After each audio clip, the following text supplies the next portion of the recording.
Chapter 26 सबसे बुरा खतरा। ये स्वीकार करना होगा कि अब तक चीजें इतनी बुरी नहीं हुई थीं और मेरे पास शिकायत करने का कोई कारण नहीं था। अगर हमारी मुश्किलें और न बढ़ें तो हम अपने लक्ष्य तक पहुंचने की उम्मीद कर सकते हैं। और तब हम वैज्ञानिक गौरव की कितनी ऊंचाई पर पहुंच जाएंगे। मैं अपने तर्कों में काफी हद तक लिडेनब्रोक बन गया था, गंभीरता से कहूं तो।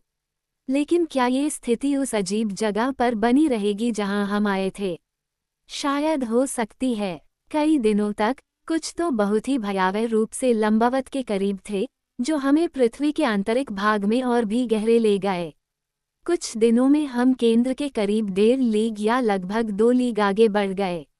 ये खतरनाक ढलानें थीं, जिसमें हंस की कुशलता और अद्भुत शीतलता हमारे लिए अमूल्य थी।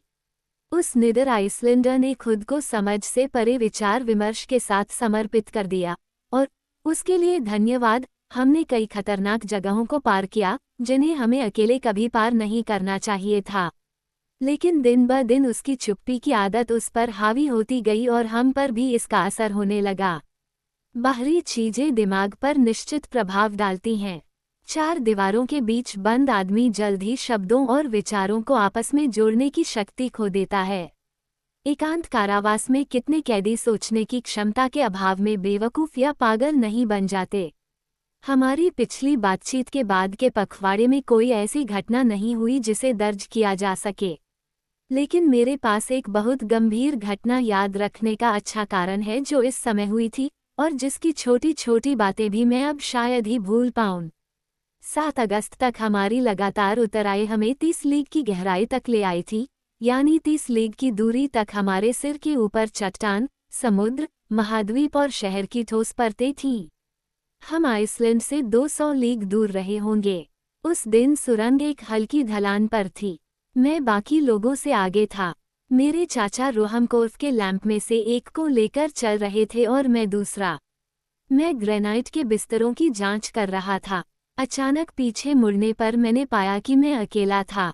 खैर, मैंने सोचा, मैं बहुत तेज चल रहा हूँ, या हंस और मेरे चाचा रास्ते में रुक गए हैं। चलो, ये ठीक नहीं होगा, मुझे उनके साथ चलना चाहिए। सौभाग्य से वहाँ बहुत ज्यादा चढ़ाई नहीं है। मैं अपने कदम पीछे खींचता हुआ आगे बढ़ा। मैं 1/4 घंटे तक चलता रहा। मैंने अंधेरे में देखा। मैंने चिल्लाया, कोई जवाब नहीं मिला। मेरी आवाज गुफा जैसी गूंज के बीच खो गई, जो अकेले ही मेरी पुकार का जवाब दे रही थी। मुझे बेचैनी महसूस होने लगी। मेरे अंदर एक सिहरन सी दौड़ गई। शांति से, मैंने खुद से ऊंची आवाज में कहा, मुझे यकीन है कि मैं अपने साथियों को फिर से पालूंगा। 2 रास्ते नहीं हैं। मैं बहुत आगे निकल गया था। मैं वापस आऊंगा। आधे घंटे तक मैं ऊपर चढ़ता रहा। मैंने आवाज सुनी, और उस घने वातावरण में आवाज बहुत दूर तक पहुंच सकती थी। लेकिन उस पूरी लंबी गैलरी में एक उदास सन्नाटा था। मैं रुक गया। मुझे यकीन नहीं हो रहा था कि मैं खो गया हूँ। मैं बस कुछ समय के लिए हैरान था, खोया नहीं था। मुझे यकीन था कि मुझे फिर से अपना रास्ता मिल जाएगा। चलो, मैंने दोहराया, चूंकि वहाँ सिर्फ एक ही रास्ता है, और वे उसी पर हैं, मुझे उन्हें फिर से ढूंढना होगा। मुझे अभी भी ऊपर चढ़ना है। जब तक कि, वास्तव में, वे मुझे नहीं देख पाते, और यह नहीं मान लेते कि मैं पीछे हूँ, तो उन्हें भी वापस चले जाना चाहिए था। लेकिन इस मामले में भी मुझे बस और ज्यादा जल्दी करनी है। मैं उन्हें ढूंढ लूंगा, मुझे यकीन है। मैंने इन शब्दों को एक आधे आधे आश्वस्त व्यक्ति की धीमी आवाज में दोहराया। इसके अलावा, ऐसे सरल विचारों को भी शब्दों से जोड़ना और उनके साथ तर्क करना, समय का काम था। फिर मेरे मन में एक संदेह पैदा हुआ। क्या मैं वाकई उस समय आगे था जब हम अलग हुए थे? हाँ, निश्चित रूप से मैं आगे था। हंस मेरे पीछे था, मेरे चाचा से पहले। वो अपने सामान को अपने कंधों पर ठीक से बांधने के लिए थोड़ी देर के लिए रुका भी था। मुझे ये छोटी सी घटना याद आ गई। ये वही क्षण था जब मैं आगे बढ़ गया होगा। इसके अलावा, मैंने सोचा, क्या मेरे पास कोई गारंटी नहीं है कि मैं अपना रास्ता नहीं खोऊंगा? भूल भुलैया में कोई सुराग नहीं है जो टूट न सके, मेरी वफादार धारा। मुझे बस उसे वापस ढूंढना है, और मुझे उन तक पहुंचना है।